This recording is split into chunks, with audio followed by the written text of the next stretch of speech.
अक्षय तृतीयेनिमित्त आज करवी निवासिनी श्री अंबाबाई देवीच्या उत्सव मूर्तीची हिंदोळ्यावरील पूजा बांधण्यात आली होती।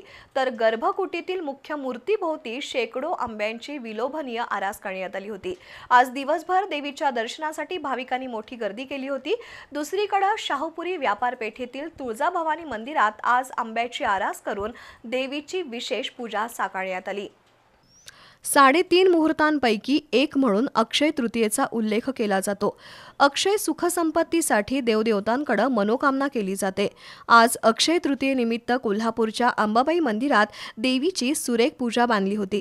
तर मूर्तीसमोर शेकडो आंब्यांची मनमोहक आरास करण्यात आली होती। दुसरीकडे उत्सव मूर्तीची गरुड मंडपात हिंदोळ्यावर विराजमान अशी पूजा बांधली होती। या पूजेला दोलोत्सव असंही म्हटलं जातं।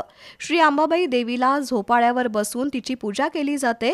तत्पूर्वी देवीची मूर्ती गरुड मंडपात आणून देवीला पाना फुलांनी सजवलेल्या चांदीच्या झोपाळ्यावर विराजमान केलं जातं। विविध सुवर्ण अलंकार आणि भरजरी वस्त्रात तिचा साज शृंगार केला जातो। यावेळी ललकारी देत चोपदार देवीला हळुवारपणे झोके घालतात। ब्रह्मांडाठायी निश्चल असणाऱ्या देवीचं हे विलोभनीय रूप, याची देही याची डोळा पाहणं हा सुद्धा भाग्याचा क्षण असतो।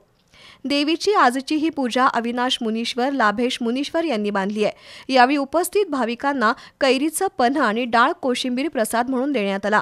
दरम्यान शाहूपुरी व्यापार पेठेतील तुळजाभवानी मंदिरातही आज अक्षय तृतीयेनिमित्त आंब्याची आरास करून देवीची चैत्रा गौरी रूपात अलंकारिक पूजा साकारण्यात आली होती। ही पूजा दीपक गुरव, बंडोपंत गुरव आणि शालन गुरव यांनी बांधली होती। दर्शनासाठी पहाटेपासून या मंदिरात भाविकांची रीघ होती।